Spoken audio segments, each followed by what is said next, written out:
Alright, so hello everybody, welcome to another video, and earlier today I was with a friend on TeamSpeak and we were just playing Path, talking about it, and I managed to roll the Nemesis Sextant on one of my watchstones, and I went, yes!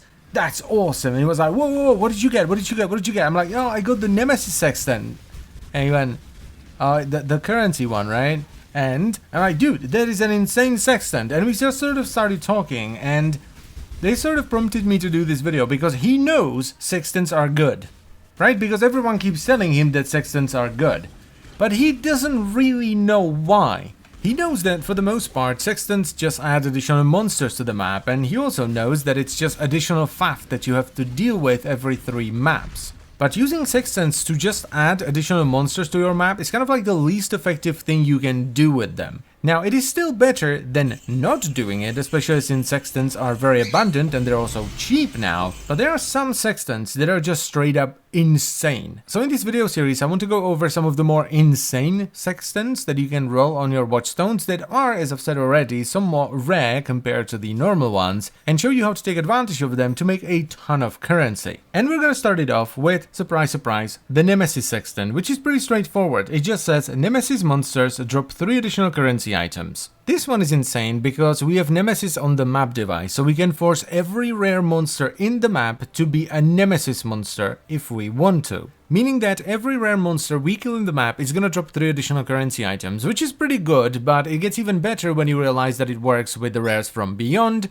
Legion, Breach, Harbinger, Alva Incursions, INR, and the rare spawned by Metamorph as well. So our goal here is to basically jam-pack the map with as many rare monsters as possible. So first of all, we're gonna do a bit of faff, and we're just gonna sextant pretty much the entire atlas, trying to get some sextant mods on some of the watchstones that will add additional rare. So things like Beyond are great because they give you a chance to spawn additional Beyond Demon, and they give you a small percentage chance to get Beyond as well. We want to get things like this, where rare maps contain additional rare monster packs, which once again adds more rare monsters, so we're gonna get more currency. And you want to roll at least Beyond on the map with some cool mods on the side as well. Ideally, more rare monsters. Now, this does mean re-rolling the map with Chaos, which is even more investment, and you might be like, that's a little bit too much for me, but trust me, it is worth it in the end. So here are the sextants. I have the Beyond Sextant, then the Rare Sextant, then I got a Barrel Sextant, oh well, then the Nemesis Sextant, and then I have Beyond on the map as well. Then we're gonna slap on some Sacrifice Fragments for extra quantity and a Scarab, either a Breach Scarab, a Legion Scarab, or a Harbinger Scarab.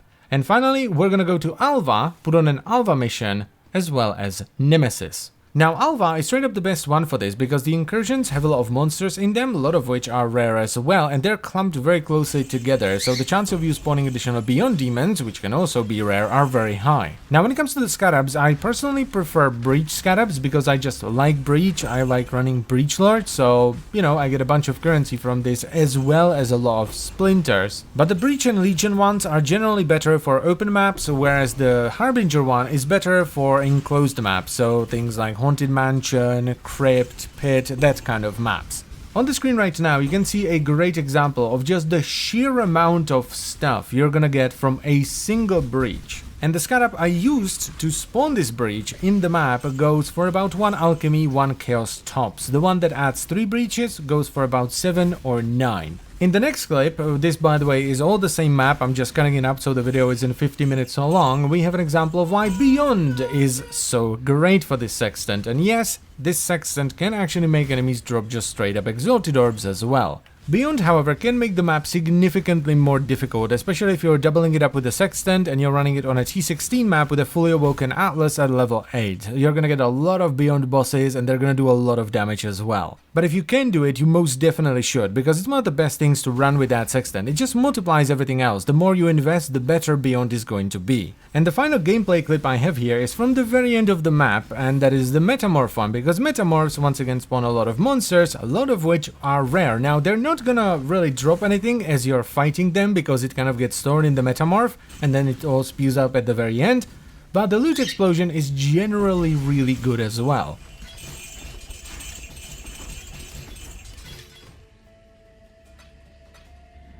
And finally we have the loot. So how much stuff did I actually get? Well, a lot. I actually had to go back to pick up some 6 sockets later, but I got an Exalted Orb, which isn't gonna drop every time. I got 11 Chaos, I got 26 Alchemy Orbs, I got 3 Cartographer's Chisels, I got 24 Fusing Orbs, then I got 48 Jeweler Orbs without picking up any of the 6 sockets. I got like 40-ish Chance Orbs, some Horizon Orbs, like 50 Chromatic Orbs, but most importantly, I got 17 Sextants in total. I got 7 of the small ones, 4 of the bigger ones, and 6 of the like best ones. And of course I got some maps, I got some cards, some unique, some splinters, and all that kind of good stuff. And all of this came from one overgrown shrine map, just because I recognized that I got a good Sextant, and I took advantage of it because I knew how, and then I just ran the map. This is how much stuff you can get from one singular map, and you get 3 uses out of the Sextant. This is why people keep telling you that Sextants are good, because they're doing this.